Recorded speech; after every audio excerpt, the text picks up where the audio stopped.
എല്ലാവർക്കും നമസ്കാരം. ഞാൻ doctor Binu Shankar, natural healing centre, Koyilandy, Kozhikode. ഇന്ന് കറുത്ത വാവാണ്. മിക്ക ആൾക്കാരും നമ്മുടെ മരിച്ചുപോയ പിതൃക്കൾക്ക് വേണ്ടി ബലിയിടാനൊക്കെ പോകുന്നൊരു ദിവസം അല്ലേ?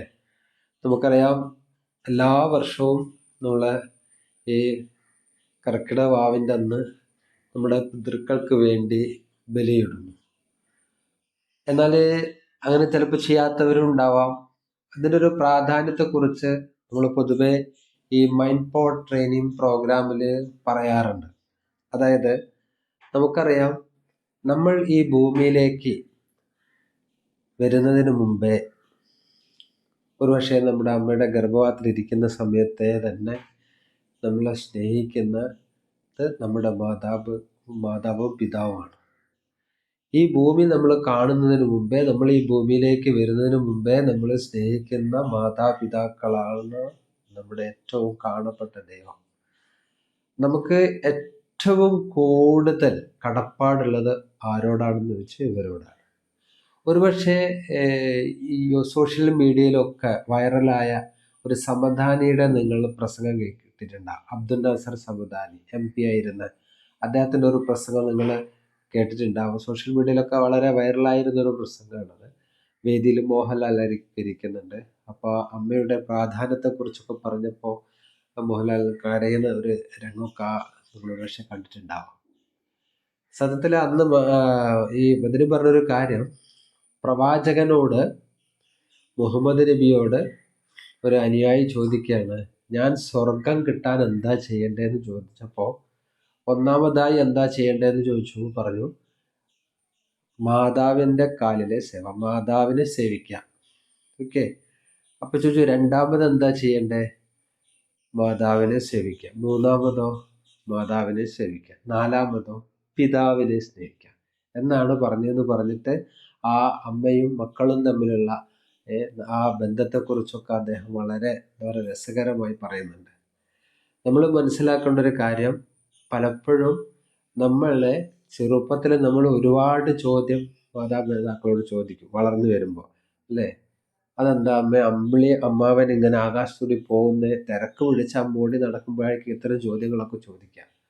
അങ്ങനെ ഒരുപാട് ചോദ്യങ്ങൾ ചോദിക്കുകയും ഒക്കെ ചെയ്തിട്ട് നമ്മളങ്ങനെ ഒരുപാട് നമ്മളെ വളർത്തി കൊണ്ടുവരുന്നതിന് പിന്നിലെ ഒരു പ്രയാസങ്ങളൊക്കെ നോക്കണം നമ്മൾ, അല്ലേ? 10 മാസമോ വയറ്റിലിട്ടിട്ട് ഇളകാതെയും അധികം ജോലിയാതെയും പ്രയാസപ്പെട്ട് അങ്ങനെ ജന്മം നൽകി നമുക്ക് എല്ലാ തരത്തിലും ഒന്ന് വീഴുമ്പോഴേക്കും അവിടെ നിന്ന് നോവും, അല്ലേ? ആ ഹൃദയം ഒന്ന് നോവും. അങ്ങനെ നമ്മളെ വളർത്തിക്കൊണ്ടുവന്ന മാതാപിതാക്കളാണ് നമുക്ക് കാണപ്പെട്ട ദൈവം എന്നുള്ളത് മനസ്സിലാക്കുക. ഇത് നമ്മുടെ ഹിന്ദു കൺസെപ്റ്റിൽ നോക്കിയാലും എന്താ പറയുന്നത്? മാതാപിതാ ഗുരു ദൈവം എന്ന് പറയുന്നത്. കാണപ്പെട്ട ആദ്യത്തെ ദൈവം എന്ന് പറഞ്ഞാൽ അമ്മയാണ്. അത് കഴിഞ്ഞിട്ട് പിന്നെ പിതാവാണ്, അച്ഛനാണ്.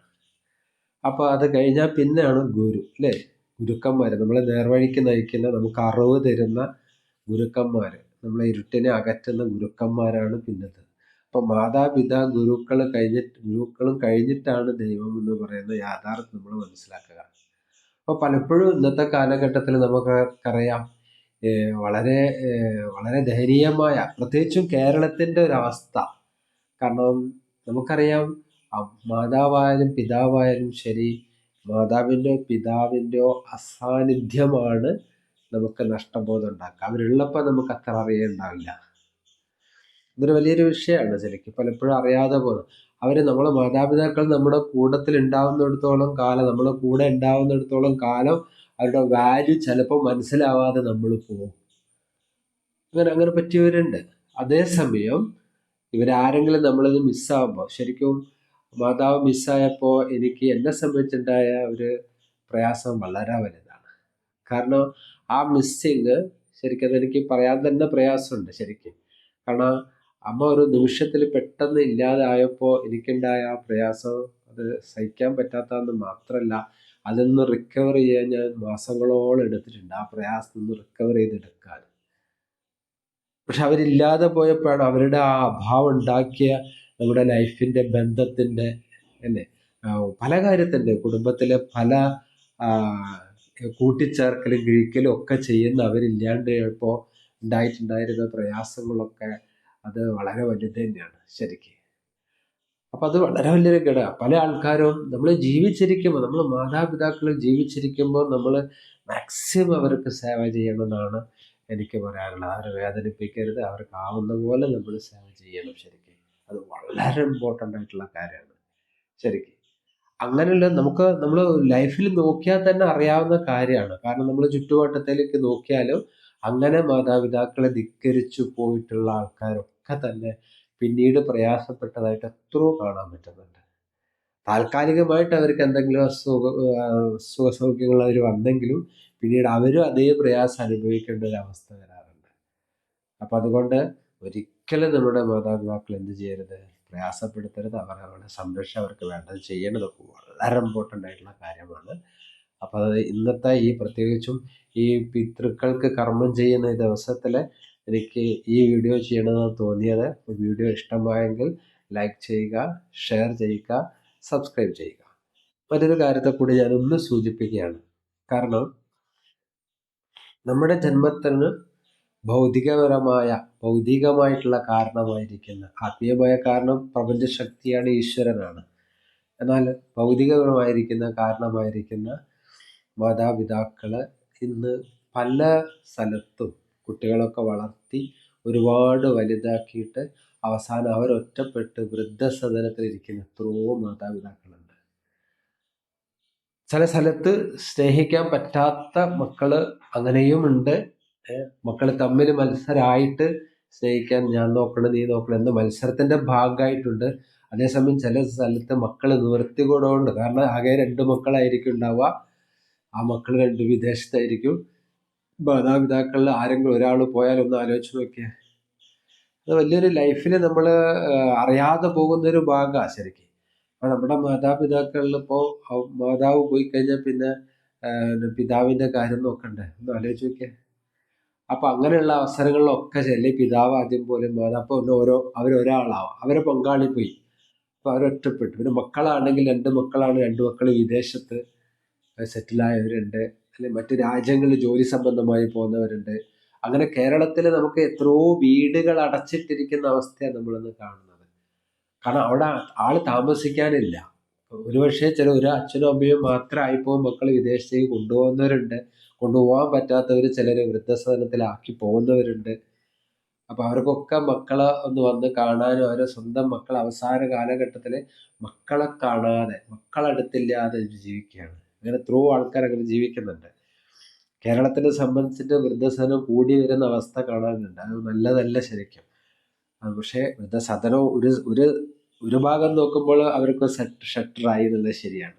പക്ഷെ മറുവശത്ത് അവരുടെ പ്രയാസങ്ങളൊക്കെ അവിടെ ഒതുക്കി അവർ മക്കളെ കാണാതെ അവിടെ ജീവിക്കുക എന്നുള്ളത് മറ്റൊരു വിഷയമാണ്. കാരണം നമുക്ക് കുട്ടികളുണ്ടാകുമ്പോൾ യുവാക്കൾക്ക് മക്കൾ വലുതായി അവർ കല്യാണം കഴിച്ച് അവർക്ക് കുട്ടികളുണ്ടാകുമ്പോൾ ആ കുട്ടികളോടുള്ള വാത്സല്യവും സ്നേഹം അങ്ങനെയൊക്കെ തന്നെ അല്ലായിരുന്നു നമ്മുടെ മാതാപിതാക്കൾക്ക് നമ്മളോട് നമ്മൾ മനസ്സിലാക്കണം. വളരെ പ്രധാന ഒരു ഘടകമാണ് ശരിക്കും. അപ്പം അതുകൊണ്ട് ഒരിക്കലും നമ്മൾ എന്ത് ചെയ്യരുത്, നമ്മുടെ മാതാപിതാക്കൾക്ക് പ്രയാസം ഉണ്ടാക്കുന്ന വിധത്തിലൊന്നും ചെയ്യരുത്. ആവുന്നത്ര അവരെ സംരക്ഷിക്കുക. കാരണം അങ്ങനെ സംരക്ഷിക്കുന്ന മക്കൾക്കാണ് ഐശ്വര്യവും സമൃദ്ധിയും ഒക്കെ ഉണ്ടാവുമെന്ന് മനസ്സിലാക്കുക. കാരണം എന്താണ്, അത് പ്രകൃതി നിയമമാണ്. കാരണം നമ്മൾ വന്നിരിക്കുന്ന വഴിയെ നമ്മൾ മറക്കാതെ അവരെ സംരക്ഷിച്ചു പോകേണ്ടത് നമ്മളാണ്. കാരണം നമ്മൾ ഭൂമിയിലേക്ക് ജനിച്ച് വീണുടനെ ജനിക്കുന്നതിന് മുമ്പേ തന്നെ സ്നേഹിക്കുന്ന അവർ പോയാലും നമ്മൾ അവരെ സ്നേഹിക്കണ്ടേ? വേണം, തീർച്ചയായിട്ടും. അവർ പോയാലും നമ്മൾ അവരെ സ്നേഹിക്കുന്നതിൻ്റെ ഭാഗമായിട്ടാണ് നമ്മളിപ്പോൾ അവർക്ക് വേണ്ടിയിട്ട് ബലികർമ്മങ്ങളൊക്കെ സമർപ്പിക്കുന്നത്. ജീവിച്ചിരിക്കുമ്പോഴെല്ലാം ചെയ്യണം, ജീവിച്ചിരിക്കുമ്പോൾ ചെയ്യണം, അതേപോലെ തന്നെ അവർ പോയതിന് ശേഷവും ചെയ്യണം. അതൊക്കെ നമുക്ക് വേണ്ടിയാണ്. നമ്മുടെ മനസ്സമാധാനം, നമ്മുടെ സ്വസ്ഥത, നമ്മുടെ ശാന്തി, അതുപോലെ തന്നെ നമ്മുടെ ഗ്രോത്ത്, വളർച്ച, ഇതിനൊക്കെ വേണ്ടിയാണത്. കാരണം നമ്മളെ ഈ മൈൻഡ് പവറിലെ ഇന്നർ പ്യൂരിറ്റിയിൽ വളരെ പ്രധാനപ്പെട്ട ഒരു വിഷയമാണത്. കാരണം ഫോർഗിവ്നെസ്സും ഗ്രാറ്റിറ്റ്യൂഡും, ക്ഷമാപണവും നന്ദിയും ആർക്കാണ് ആദ്യം ചെയ്യേണ്ടതെന്നൊരു ചോദ്യമുണ്ട്. അപ്പോൾ ആ ചോദ്യത്തിന് ഉത്തരം എങ്ങനെയാണ്? നമ്മളോട് ഏറ്റവും കൂടുതൽ കടപ്പെട്ടിരിക്കുന്നവരോടാണ് ആദ്യം പറയേണ്ടത്. അതാരാണ്? മാതാപിതാക്കളാണ്. അപ്പം നമ്മൾ ഫോർഗിവ്നെസ് ചെയ്യേണ്ടതും അതേപോലെ തന്നെ ഗ്രാറ്റിറ്റ്യൂഡ് കൊടുക്കേണ്ടത്, നന്ദി പറയേണ്ടതും ക്ഷമാപണം നടത്തേണ്ടതും ആരോടാണ്? നമ്മുടെ മാതാപിതാക്കളോടാണ്. അറിഞ്ഞോ അറിയാതെ പോയ തെറ്റുകൾക്കൊക്കെ നന്ദി ക്ഷമ ചോദിക്കുകയും, അതേപോലെ തന്നെ പോറ്റി വളർത്തി ഇത്ര വലുതാക്കി അല്ലേ, നമ്മൾ വളർത്തിക്കൊണ്ട് വന്നതിന് എപ്പോഴും ദിവസവും താങ്ക് യു പറയുകയും ചെയ്യുക. ദിവസവും മനസ്സിൽ കണ്ടുകൊണ്ട് താങ്ക് യു പറയുകയും ചെയ്യുക. ഇതൊരു ശീലമാക്കി മാറ്റിയാൽ തന്നെ ലൈഫിൽ അത്ഭുതങ്ങൾ സംഭവിക്കും. കാരണം എക്സ്പീരിയൻസ് കൊണ്ട് തന്നെ പറയുന്നതാണ്. അതുകൊണ്ട് നമ്മൾ എന്ത് ചെയ്യണം? പറ്റുമെങ്കിൽ പൊതുവെ ഞാൻ മൈൻഡ് പവർ ക്ലാസ് പറയാറുണ്ട്, രാത്രി ഉറങ്ങുന്നതിന് മുമ്പ് അറിഞ്ഞോ അറിയാതെ ചെയ്തു പോയ തെറ്റുകൾക്കൊക്കെ മാതാപിതാക്കളോട്, ഗുരുക്കന്മാരോട്, ദൈവത്തോടും ക്ഷമ ചോദിക്കുകയും, രാവിലെ ഉണർന്നെഴുന്നേറ്റ് ഉടനെ മാതാപിതാക്കൾക്കും ഗുരുക്കന്മാർക്കും ദൈവത്തിനും ഒരു ദിവസം കൂടി തന്നതിന് നന്ദി പറയുകയും ചെയ്യാം. ഒരു പുതിയ ദിവസം കൂടി നമുക്ക് കിട്ടിയിരിക്കുകയാണ് രാവിലെ. അതിന് ഉണർന്നെഴുന്നേറ്റുള്ള ഉടനെ ഒരു നന്ദി പറയുന്നതും കൊണ്ടായിരിക്കട്ടെ നമ്മൾ ഓരോ പുതിയ ദിവസവും.